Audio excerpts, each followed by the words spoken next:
High, আমি মৌমিতাস কিচেন্সের পক্ষ থেকে আজকে চলে এসেছি পটলের একটা রেসিপি নিয়ে।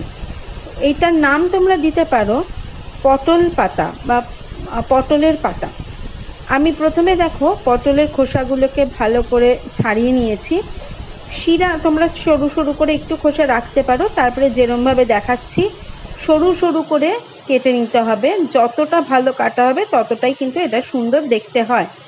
ঠিক যে দিকটা কাটলাম তার ঠিক অপোজিট ধরে আবার এরমভাবে চিড়ে নিতে হবে। তারপরে একটু নুন মাখিয়ে আমি পটলগুলোকে ভেজে নিয়েছি। ভেজে নেওয়ার পর তখন কিন্তু তোমরা এমনি পটলটা তেলে ছেড়ে দিয়ে ভাজতে পারো। তারপরে যে একটু নরম হবে, যেই দিকটা শিরা সেই দিকটা সোজা করে দুদিকে কাটা অংশটা রেখে এরম চাপ দিয়ে দিতে হবে, একটু চ্যাপটা করে দিতে হবে। এইরকম কিন্তু করতে থাকলে পাতার মতো শেপ হবে। একটা একটা করে পটল এরকম দেখবে একটু নরম হয়ে গেলেই করতে সুবিধা হবে। কিংবা তোমাদের যদি অসুবিধা হয় তোমরা হালকা করে ভেজে একটুখানি প্রেস করে দিয়ে তারপরে ভাজা পটলগুলোকে একটুখানি একটা ডিশের বা কোথাও তুলে রাখতে হবে। তুলে নিয়ে একটু ঠান্ডা হলে তখন একটু শেপটাকে ঠিক করে নেবে হাতের প্রেসার দিয়ে দিয়ে। আমি তারপরে এই পটলগুলোকে তুলে রেখেছি, ভাজা পটলগুলোকে। তারপরে ওই পটল ভাজার তেলটাতেই একটু কালো হয়ে আসে পটল ভাজার তেলটা, আমি জানি।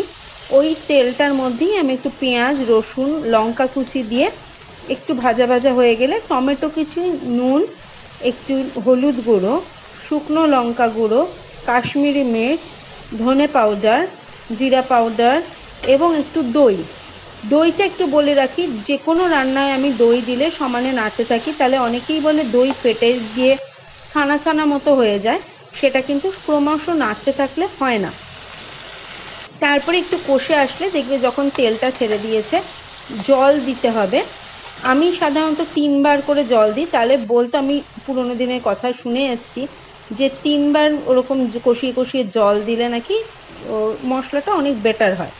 তারপরে পটলগুলোকে ছেড়ে 2-3 মিনিট ঢাকা দিয়ে করলেই কিন্তু রেডি।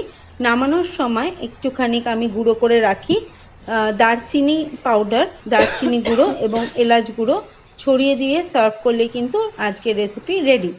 কেমন লাগে একটু জানিও, সাবস্ক্রাইব করলেও ভালো লাগলে। Thank you.